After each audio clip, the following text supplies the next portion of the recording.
Hello tout le monde, c'est Super Green, bienvenue dans cette nouvelle vidéo. Alors aujourd'hui, place à 3 drames avec 3 cinéastes au style très différent, et c'est ce qu'on va voir aujourd'hui dans les films du vendredi, spécial drame.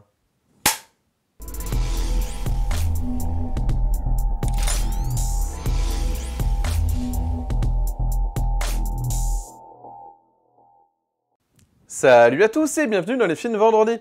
Aujourd'hui, j'ai l'immense plaisir de revenir sur 3 drames qui ont retenu mon attention ces derniers temps au cinéma.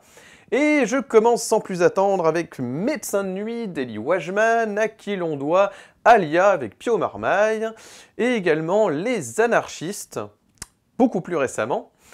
Il nous revient donc avec ce polar noir français avec Vincent McCain qui retrouve un rôle un peu ici à la Tonnerre.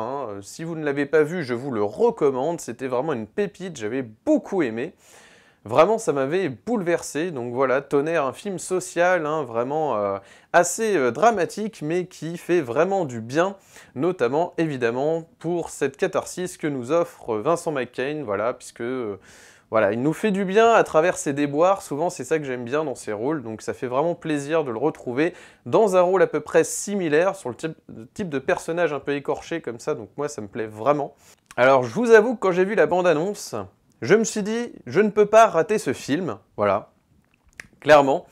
Donc j'y suis allé vraiment très emballé, alors voilà l'histoire donc de Michael, médecin de nuit, qui sillonne les quartiers difficiles dans un Paris lugubre la nuit, comme ça, avec ses lumières. Voilà, il vagabonde un petit peu comme ça dans ce Paris la nuit, et il va rendre service donc à des patients, on va dire plutôt au profil commun, et d'un autre côté, il va être un petit peu ce justicier des toxicomanes, j'ai envie de dire, entre grosses guillemets, voilà, pour leur fournir en fait un médicament qui fait office de morphine, donc le Subutex, pour les sevrer. Voilà, donc chose qui va un petit peu l'amener à avoir de sérieux soucis, parce que il va être enrôlé en fait par son cousin, donc joué par Pio Marmaille, qui revient sous la direction d'Eli Wajman. Et donc voilà, il va être ce cousin toxique qui va faire du trafic un petit peu de Subutex, et petit à petit, les toxicomanes vont commencer à vouloir plus, donc avec ce fameux médicament controversé, donc le fentanyl. Donc là, c'est 100 fois plus fort que le Subutex, apparemment. Je me suis un petit peu renseigné sur, sur toutes ces substances, drogues, etc. pour faire cette vidéo. Mais en tout cas, voilà, donc ouais, j'ai été assez happé par cette histoire. Parce que, voilà, si vous aimez des films comme, j'imagine, La Nuit Venue, que je n'ai pas encore vu, mais apparemment, d'après pas mal de spectateurs, ça a l'air de se rapprocher. Donc je sais qu'une abonnée m'avait vivement conseillé ce film, mais je ne l'ai toujours pas rattrapé, honte à moi.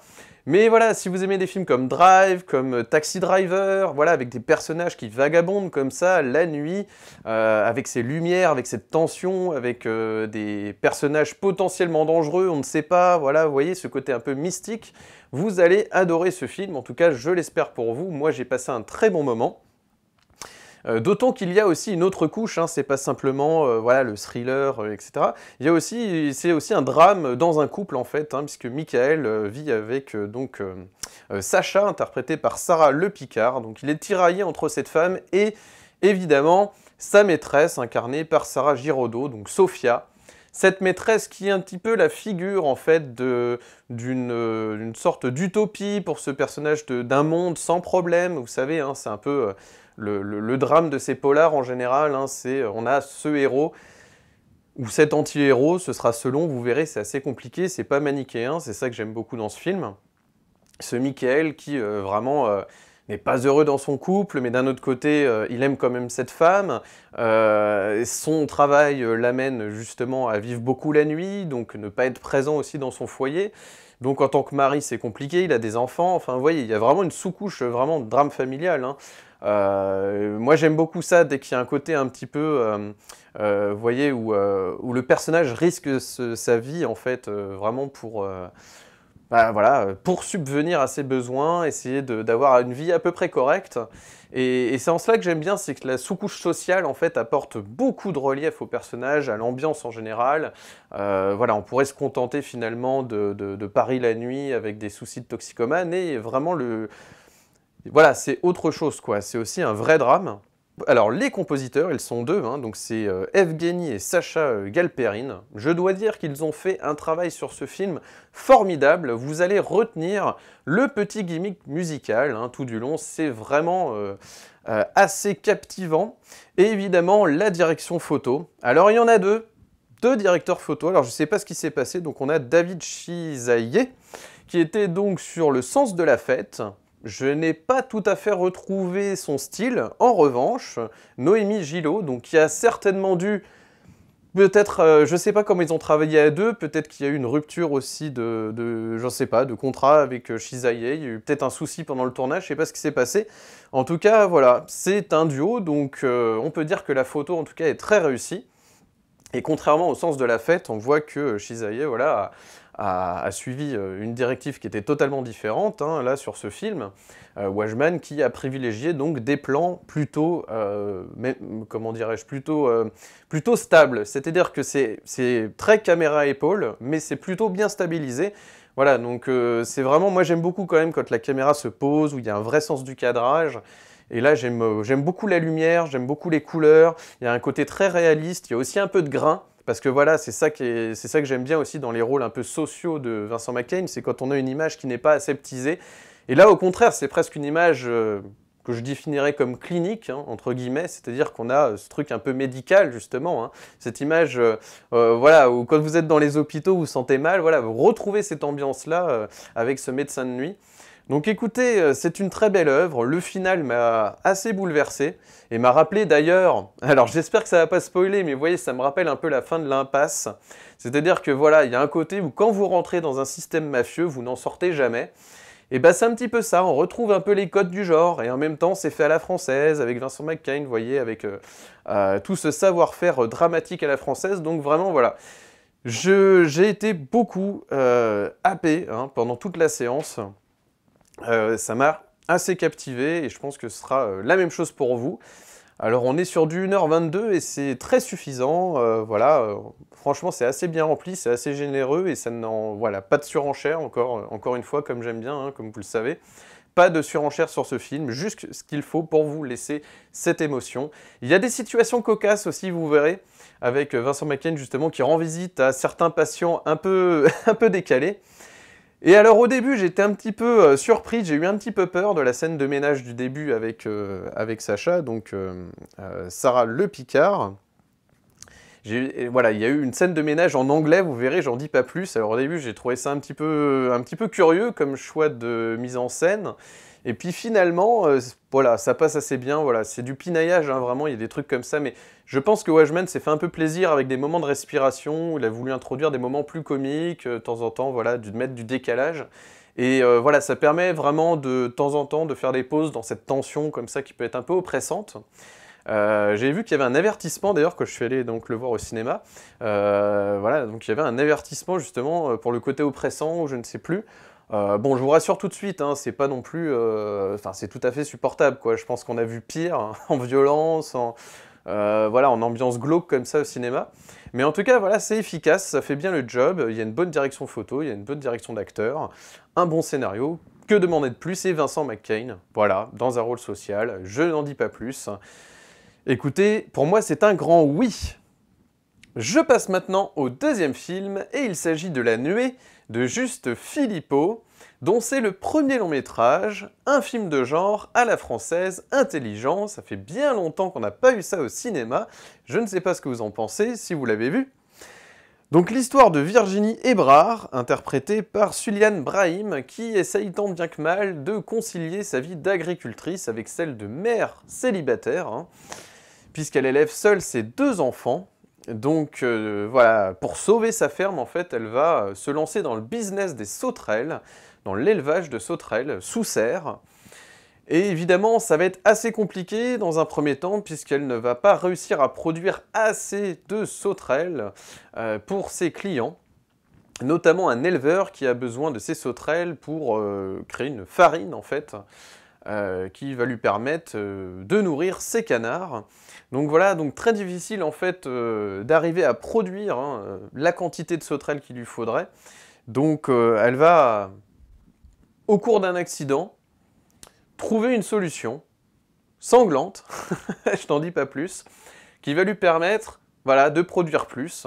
Et ces sauterelles vont devenir de plus en plus envahissantes, déjà au niveau sonore, voilà, les enfants commencent à se poser des questions, et dans un second temps, tout simplement parce que ces sauterelles vont se venger terriblement. Donc voilà, c'est en cela qu'il y aura des éléments horrifiques, évidemment, hein, ça va, plus vous avancez dans le film, hein, ça va crescendo, plus vous arrivez dans quelque chose d'horrifique et sanglant. Et c'est très bien amené à ce niveau-là, hein, cette tension dans ce film est vraiment très très bien amené. Alors vous avez Laura Ebrard, donc, qui est donc la fille, hein, interprétée par Marie Narbonne. Vraiment cette fille, elle est incroyable parce que donc elle est cruelle, hein, vous verrez cette fille, elle est assez cruelle avec sa mère, donc parce que voilà, Virginie, hein, donc la maman, essaye tant bien que mal d'être une maman normale, en essayant vraiment de subvenir aux besoins de sa famille, et en même temps d'avoir le temps pour discuter avec ses enfants, et c'est très compliqué, elle est déjà très prise par son travail, c'est déjà très compliqué. Et donc on a aussi donc, Gaston Ebrard, hein, donc Raphaël Roman, très bon acteur aussi, hein, de deux jeunes acteurs vraiment, des petites révélations. Et nous avons aussi un personnage, unique personnage...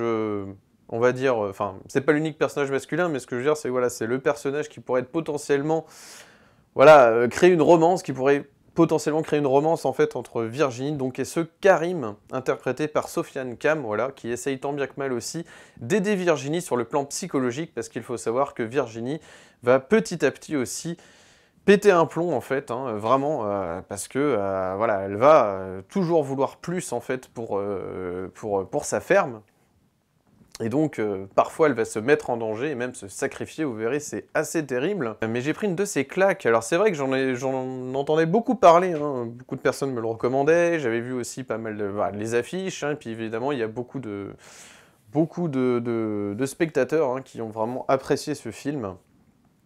Donc ça a piqué ma curiosité, puis j'avais vu quelques interviews aussi de Juste Philippot, qui m'ont convaincu, hein, clairement, donc j'y suis allé vraiment avec grand plaisir et j'ai pris une de ces claques. Donc écoutez, en ce moment, que dire, hein, vraiment que des pépites, je suis vraiment très très satisfait. Alors c'est vrai que, voilà, si je devais retenir entre Médecin de nuit et La Nuée, voilà, le film français ces derniers temps qui m'a le plus marqué, bah évidemment que ce serait La Nuée, hein, quand même, hein. C'est pour vous dire que, voilà...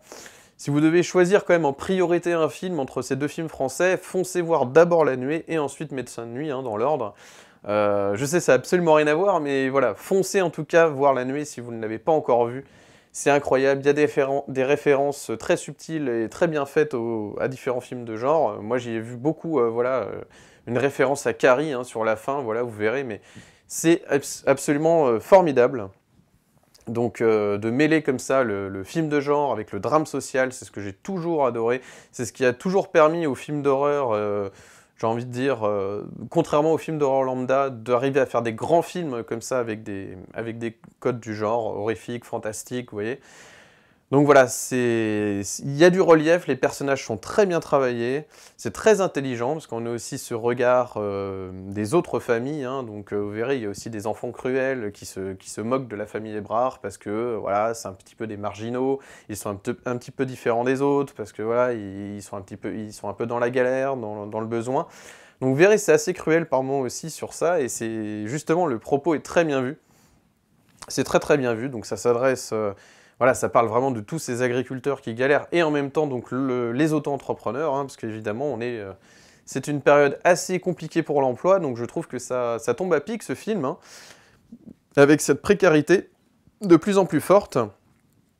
Donc écoutez, voilà, vraiment un drame familial, social, avec les codes du genre horrifique, extraordinaire, une direction photo formidable, et vraiment, je dois dire, un scénario qui m'a vraiment, vraiment scotché, quoi. Vraiment, j'ai été happé par cette histoire. Alors, entre parenthèses, c'est vrai que je me suis dit, tiens, c'est curieux, mais donc cette Suliane Brahim me rappelle beaucoup au niveau de son jeu, parce que je la connaissais pas en fait, j'ai découvert avec ce film. Elle me rappelle beaucoup un peu, enfin, elle se rapproche du jeu de Charlotte Gainsbourg, je trouve. Je trouve qu'elle aurait pu être une très bonne Virginie Ebrard aussi, Charlotte Gainsbourg. Mais comme je l'ai vu dans des interviews, juste Philippot a précisé qu'il ne voulait pas justement une grosse tête d'affiche comme ça. Il voulait qu'on soit d'abord happé par l'histoire, happé par son film en fait, hein, tout simplement. Et qu'il n'y ait pas de visage trop connu pour pas justement voilà, qu'on découvre vraiment son film. Et qu'on reste captivé, qu'on reste concentré en tant que spectateur sur l'histoire. C'est vraiment très réussi. Et juste Philippot, justement, s'est inspiré aussi de ce qu'il a pu voir en Bretagne, avec donc ces élevages sous serre comme ça, bio. Et il en a vraiment retenu les codes, comment il pouvait justement amener ça dans son scénario, et c'est très très bien fait. Écoutez, voilà, c'est une pépite, hein, clairement. Moi, je vais garder un souvenir, voilà, c'est indélébile hein, dans ma mémoire sur ce film. Hein. Vraiment, c'est très réussi. Ça me rappelle un petit peu, vous voyez, Julia Ducournau avec Grave, c'est-à-dire ces cinéastes en fait, français comme ça, qui arrivent à apporter le film de genre avec leur intelligence comme ça, avec des scénarios très forts.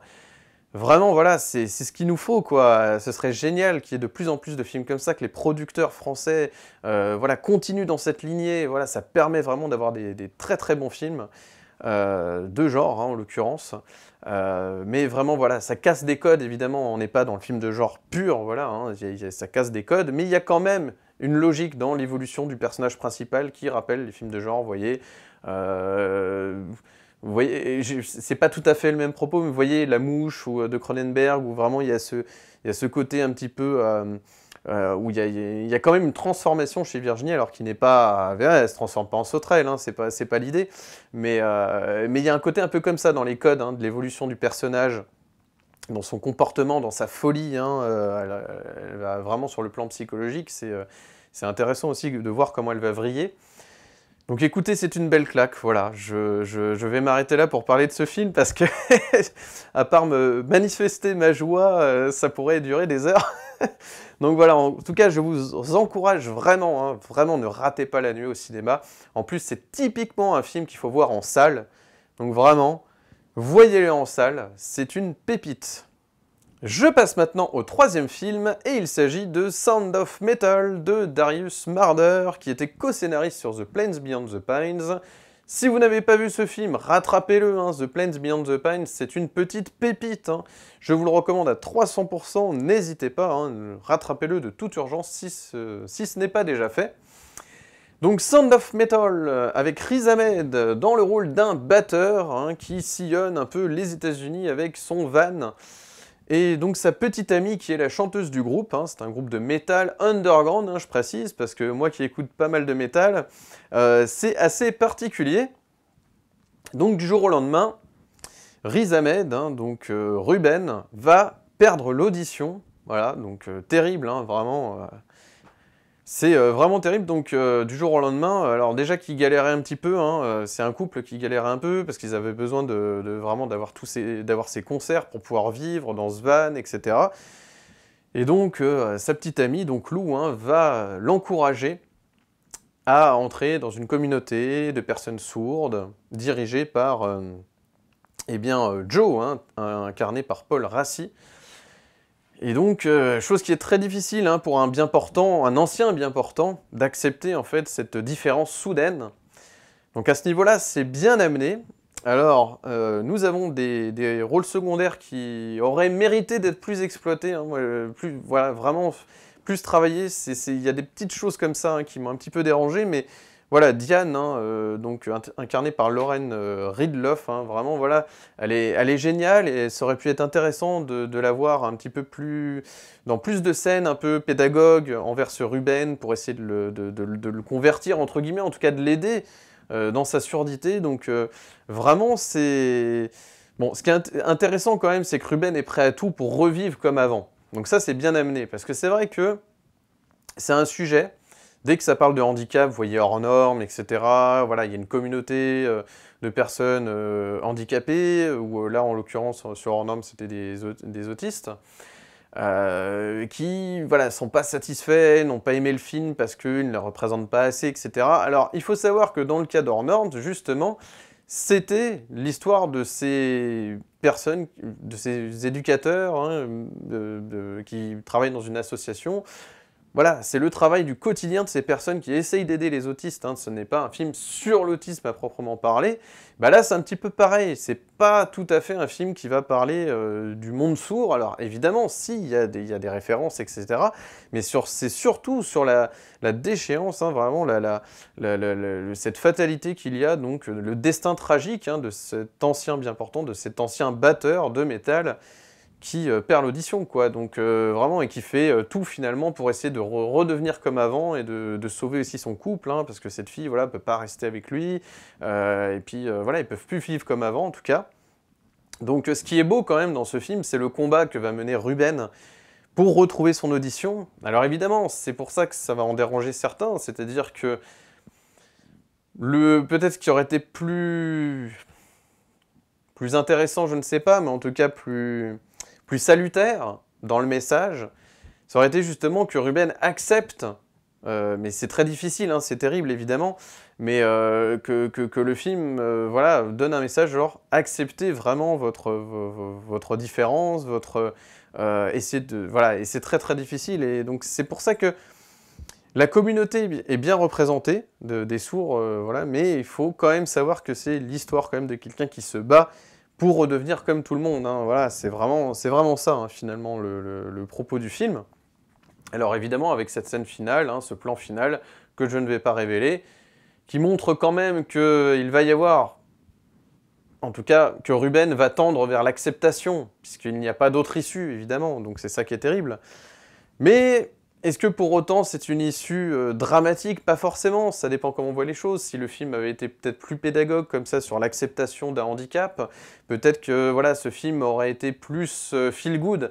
Parce que là, c'est vrai que c'est un petit peu, ça peut être un peu démoralisant en fait, comme message. Mais écoutez, c'est le parti pris du film, hein, voilà, donc je dois dire que c'est difficile de ne pas accepter la proposition telle qu'elle est, parce que voilà, c'est la proposition du film, et pourquoi pas, c'est le point de vue du cinéaste, donc vraiment pourquoi pas. Alors à noter, hein, évidemment, le travail de Nicolas Becker, hein, ingénieur du son sur le film, qui a été d'ailleurs récompensé par l'Oscar du meilleur son.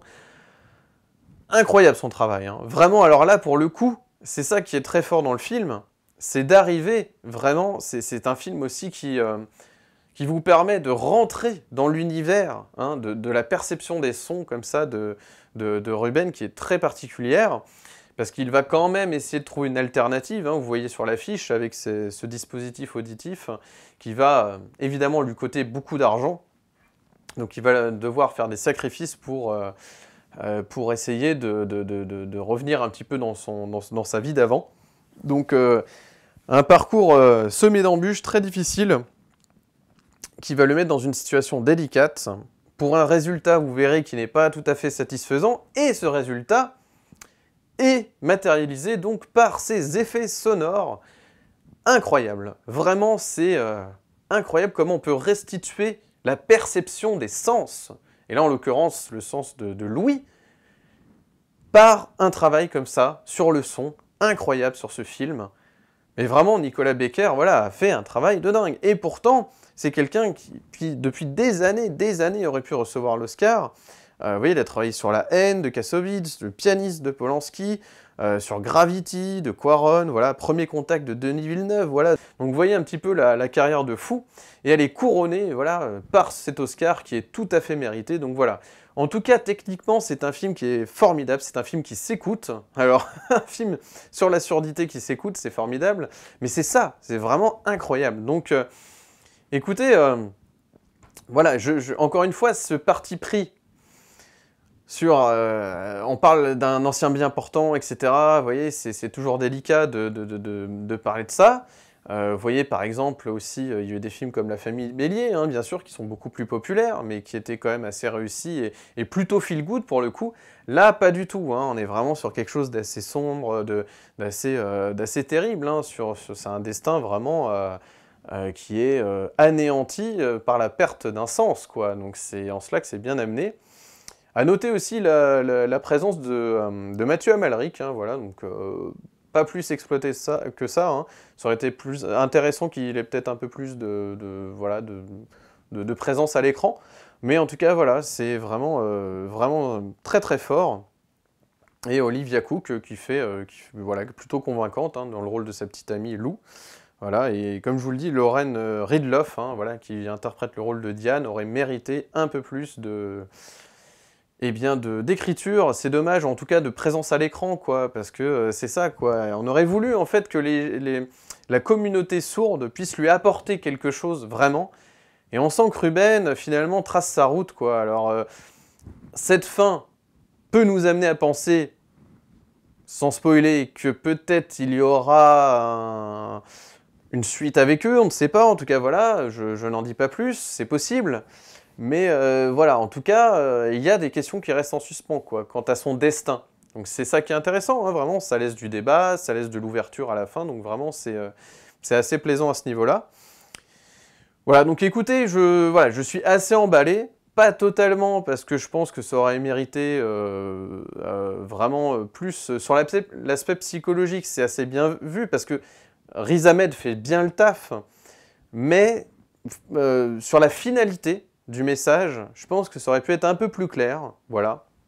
Parce que finalement, on ne sait pas trop quel message veut laisser le film, en fait, derrière, en fait. C'est un peu particulier, voilà. Mais écoutez, c'est quand même efficace, c'est un film à voir, c'est original, et encore, je vous le dis, hein, rien que pour le son, c'est pour ça que je trouve que finalement les Oscars ont plutôt bien été distribués, hein. Donc à la dernière cérémonie. Donc écoutez,